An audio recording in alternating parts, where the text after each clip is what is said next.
Hi, my name is Alicia Scott, and I will be presenting on the United Nations Educational, Scientific, and Cultural Organization, also known as UNESCO. So the agenda is we will go through the sections global public company background, country selection and cultural analysis, the national context, ethics and social responsibility, strategic content and formulation, entry mode strategy, content and formulation, international human resource management, international negotiation and cross-cultural communication, motivation, and leadership and management behaviors. The United Nations Educational, Scientific, and Cultural Organization, UNESCO, aims to foster a culture of peace, eliminate poverty, promote sustainable development, and encourage intercultural dialogue. It achieves this mission through initiatives in education, science, cultural communication, and information. With a strong emphasis on education as a driver for sustainable growth, UNESCO's impact is felt globally. So UNESCO operates it has 194 member states, but they're broken into 5 regional groups, which are Africa, Arab states, Asia and the Pacific, Europe and North America, Latin America, and the Caribbean. UNESCO develops tools that promote global citizenship, aiming to reduce hate and intolerance while ensuring quality education for everyone. By preserving cultural heritage and championing equality among cultures, UNESCO strengthens international bonds. It also supports scientific programs and policies to advance development and collaboration. As an advocate for freedom of expression, vital for both democracy and progress, UNESCO serves as a hub for innovative ideas, helping countries adopt global standards and encouraging knowledge exchange. So here you can just see the quick cultural analysis from between Israel and the United States. The effective human resource management in Israel requires a focus on stability, equality, and teamwork. Managers should lead by example, treating team members as equals and encouraging open communication and involvement in decision making. Training should be clear and structured, providing detailed guidance to meet the strong preference for security and predictability. Performance evaluation should emphasize personal growth and teamwork.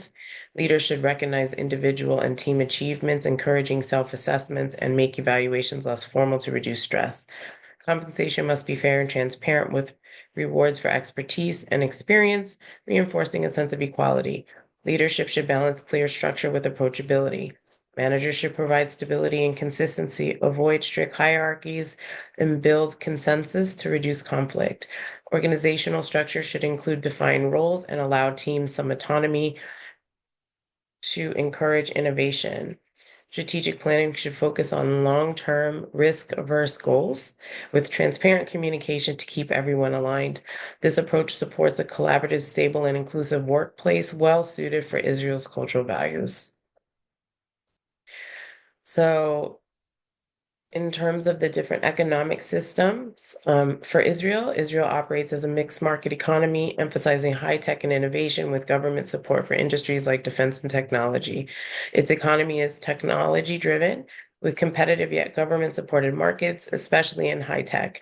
Challenges include economic contradiction due to regional conflicts impacting sectors like construction and tourism. Israel's industrialization is innovation focused, limited by a small domestic market and a few natural resources, which drives an export-oriented economy. Benefits include strong R&D support, skilled workforce, and export capabilities, but scaling internationally is essential due to the small local market. For the United States, the US has a diversified, largely private sector dominant mixed market economy with government intervention mainly in defense and healthcare. It is a global economic powerhouse with a broad industrial base supporting industries from manufacturing to finance, driven by a large domestic market that reduces dependency on exports. The US provides ample growth opportunities across industries and extensive global reach due to its position in international trade. Organizations benefit from the US's advanced infrastructure, R&D, and access to capital markets.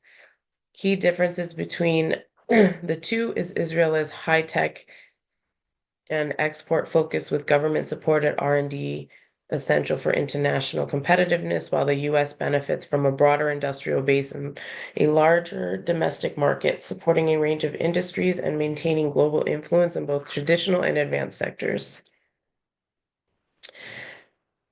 In Israel, Judaism has a strong centralized focus on organizations due to its dominant role in shaping cultural norms and business practices. This includes observing the Sabbath from Friday evening to Saturday evening and adjusting schedules for holidays like Passover and Yom Kippur, which affect productivity and labor planning. Jewish values also guide ethical practices, social responsibility, and philanthropy, and kosher laws impact food-related industries. In contrast, religion in the US is more diverse, so organizations must accommodate a broader range of beliefs and practices. The education system in Israel is robust, emphasizing STEM fields, which bolster industries like high tech, electronics, and defense. Despite a slight increase in adults lacking upper secondary education, the system supports a skilled workforce that strengthens these sectors. Significant investment in education, averaging 11,111 per student annually, ensures a competitive, innovation-driven workforce. However, disparities exist across education levels with high salaries for secondary educators, supporting quality but also reflecting resource allocation issues. A notable childcare gap limits workforce reentry for parents, especially women, impacting talent accessibility for organizations. Social inequities in Israel, particularly in education and workforce participation, affect organizational diversity. Underrepresented groups may face barriers to educational attainment, narrowing the talent pool and reducing diversity's potential for innovation. The childcare gap intensifies gender inequities, often limiting women's advancement to senior roles, which can affect organizational inclusiveness. In the US, similar inequities exist, impacting access to quality education along racial and socioeconomic lines. However, US organizations respond to these disparities by implementing inclusive practices within a more diverse society. UNESCO operates globally to promote peace, education, science, and culture. In Israel, its ethical governments would emphasize transparency, impartiality, and human rights. Given Israel's political and cultural complexities, UNESCO would prioritize neutrality, especially in cultural heritage and education products that may touch on sensitive geopolitical issues. Activities could include preserving World Heritage sites like Jerusalem's Old City and supporting education. Israel ranked 32nd in Transparency International's Perception Index, which considers multiple surveys from organizations like the World Bank and Freedom House. And UNESCO must ensure transparency in its operations by collaborating with local governments and educational institutions, addressing risks around sensitive culture sites, diplomacy to prevent conflicts. UNESCO employs a differentiation strategy to highlight its distinct mission in promoting global peace, sustainable development, and education, aiming to achieve sustainable development goals by enhancing education quality, cultural diversity, and heritage protection. This sets UNESCO apart by encouraging international cooperation and addressing critical issues like climate change, inequality, and access to information. Its programs and partnerships empower individuals and communities supporting a more equitable world. Using Porter's five forces, UNESCO's competitive landscape reveals low threats for new entrants due to its established reputation and influence. The bargaining power of suppliers is moderate to high, impacting UNESCO's agenda based on contributors' priorities. Stakeholders like governments, NGOs, and educational institutions rely on UNESCO for resource balancing power through funding and support for initiatives. Substitute organizations pose a moderate threat but lack UNESCO's comprehensive approach, while indirect competition from international organizations and private foundations is low to moderate, especially for funding and partnerships. In competitive analysis, UNESCO's rivals include organizations like the World Bank, UNICEF, and private foundations such as Bill and Melinda Gates Foundation pursue similar goals but with focused data-driven and often faster interventions in fields like education and health. While competitors use offensive and defensive tactics to expand influence and secure funding, UNESCO's unique holistic mandate and broad impact across global education, science, and culture sustain its competitive position amidst these strategic challenges. UNESCO is a global leader in education, science, and culture preservation with a strong presence in 193 countries. It has extensive expertise, promotes universal human rights, and collaborates effectively with governments, NGOs, and private organizations to support large-scale initiatives like preserving World Heritage Sites. However, UNESCO depends on voluntary funding from member states, making its finances unstable and bureaucratic processes can slow down its decision-making.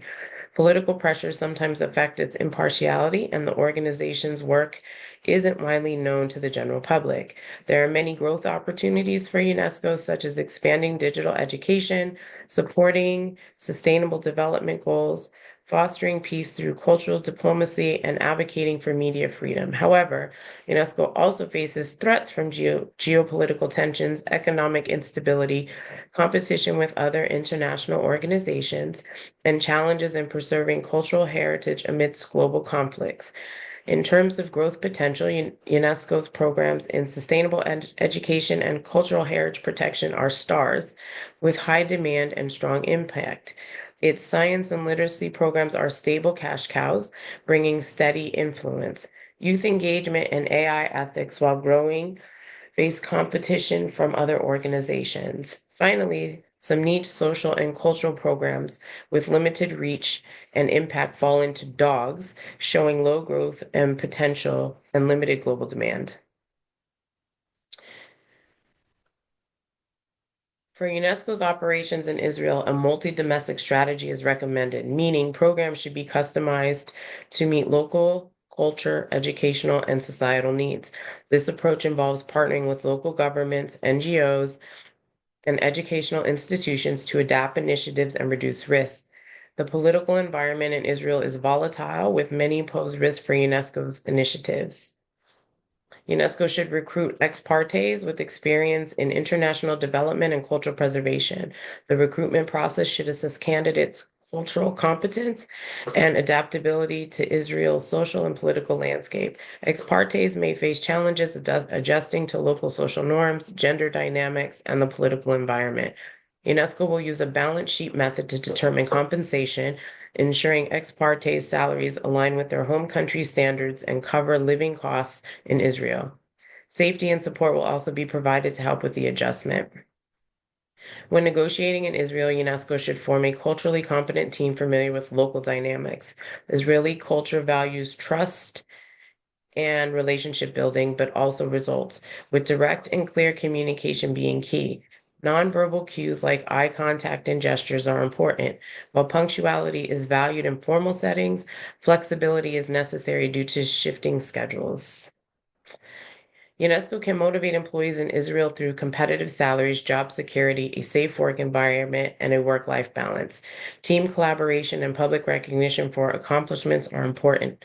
Professional development and meaningful work opportunities will increase motivation. Expectancy and reinforcement theories can be applied to align rewards with performance, offering career growth and recognition for employees. A participative leadership model is ideal for UNESCO and Israel as it aligns with Israel's cultural preference for collaboration.